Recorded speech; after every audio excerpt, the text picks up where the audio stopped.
नमस्ते। आज बात करते हैं एक कॉमन सी भूल कह सकते हैं या लापरवाही करते हैं। एक्चुअली अभी कुछ लोग को देखा और शास्त्र में है, ऑलरेडी कई बार आप लोग को बताया हुआ भी है। पर बहुत सारे लोग इस तरह की बहुत छोटी सी गलती करते हैं, लेकिन उनके दिमाग में बहुत छोटी गलती होती है पर होती बहुत बड़ी है। सो मैं आपको बता रही हूँ, जैसे कभी भी आपको यूरिन लगी हो तो उस वक्त पानी नहीं पीना होता है। इस बात को हमेशा ख्याल रखिए। कल एक्चुअली मैं जर्नी कर रही थी और मैंने जर्नी में किसी को देखा, उन्होंने बस कंडक्टर को बोला कि रोकिए, हमें जाना है यूरिनेशन के लिए। और फिर मैंने देखा उस बंदे ने बॉटल निकाला और बॉटल निकाल करके पहले पानी पिया गटक गटक करके। फिर मुझे ये बात याद आया कि हमारे शास्त्र में इसका कितना ज़्यादा निषेध है। और सबसे बड़ी बात है कि वो जिस कम्युनिटी को बिलोंग करते थे उसमें कर्मकांड की कम्युनिटी थी, बट उसके बावजूद भी उनको नहीं पता था। हालांकि बहुत सारे लोग इस तरह की गलतियां करते हैं। मैंने उनको देखा, उनको वॉशरूम जाना होता है तो सबसे पहले वो पानी पीते हैं, फिर उसके बाद जाते हैं। कभी भी भूल करके भी ये गलती नहीं करनी होती है कि जब आपको यूरिनेशन के लिए जाना है उस वक्त पानी पीजिए।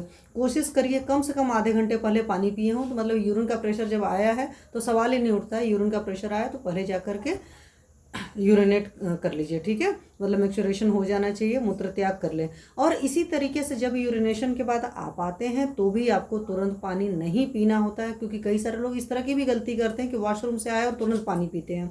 तो पानी पीने के साथ में एक शर्त ये भी है कि कभी भी यूरिन से पहले और यूरिन के बाद में तुरंत पानी नहीं पीना है, क्योंकि इससे क्या होता है, आपकी किडनी पर एक्सेस वेट बढ़ता है, भार बढ़ता है, और इसकी वजह से किडनी डैमेज होने के बहुत चांस होते हैं। क्योंकि अपने प्रोसीजर में लगी है, तब तक आपने उसको नया काम सौंप दिया। तो एक सिंपल सा तरीका आप कह सकते हो या समझ सकते हो कि आपकी बॉडी के सेल्स भी, हर सेल सोचती है, हर ऑर्गन सोचता है, हर ऑर्गन के पास, हर सेल के पास अपनी मेमोरी होती है। क्योंकि हर सेल के बाद, अगर आपको याद हो 8th 9th में 6th क्लास में अपने सेल पढ़ा हुआ, तो हर सेल के अंदर न्यूक्लियस होता है, न्यूक्लियस उसका ब्रेन होता है। तो ऐसे बॉडी का हर ऑर्गन है, हर सेल है। और जब आप उसको अलग तरीके से करने लगते हो, जैसे वो यूरिनेशन के लिए उसने दिया सेंस और उसी वक्त हमने पानी पी लिया, वो यूरिनेट होकर आई, तुरंत खाली हुई है, आपने उसको पानी पी करके लोडेड किया, तो उससे क्या हो जाता है, बॉडी कंफ्यूज हो जाती है। दैट इज उसके अंदर कॉन्फ्लिक्ट, एक तरीके से सिंपल लैंग्वेज में समझ सकते हो, आ जाता है, जो मैंने आपको बताया। और वही बहुत बड़ी वजह होती है ऑटोइम्यून डिसीज की।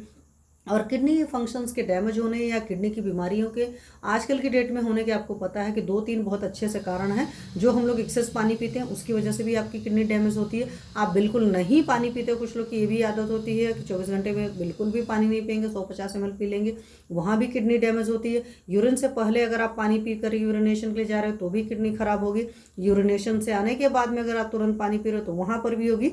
और एक हमारा जिम वाला कल्चर, जिसमें आपने आजकल ध्यान दिया जाता है एक्सेस प्रोटीन खा करके हम मसल्स बनाएंगे, वो सिर्फ कहने भर की होती है। मैं तो सीधे कहती हूँ कि आपके उस मसल में कहने भर की दिख रही है शेप, बट उसमें ताकत नहीं होती है। तो एक्सेस प्रोटीन डाइट जो लेने का चला है कि मोटापा घटे, हमारा बॉडी वेट मेंटेन रहे, दिस दैट के चक्कर में जो एक्सेस प्रोटीन लोग ले रहे हैं, तो उसकी वजह से भी आपको पता है कि बहुत ज़्यादा किडनी पर मतलब बल पड़ता है। उसके अलावा जो ये सब आपकी एंटी पायरेटिक मेडिसिन वगैरह लेते हैं या पेन किलर लेते हैं, उन सबसे भी किडनी डैमेज होती है। आपको पता ही है, सारे स्टेरॉयड वगैरह किडनी डैमेज करते हैं। बट ये बहुत कह सकते हैं ना कि छोटी सी और बहुत ही महीन जानकारी थी, जो आप लोग को हमेशा पता होना चाहिए कि कभी भी यूरिनेशन से पहले और बाद तुरंत तुरंत पानी नहीं पीना होता है। तो प्लीज़ इस गलती को सुधारिए और अपनी किडनी को स्वस्थ रखिए और अपना भी, अपने स्वस्थता को एंजॉय करिए।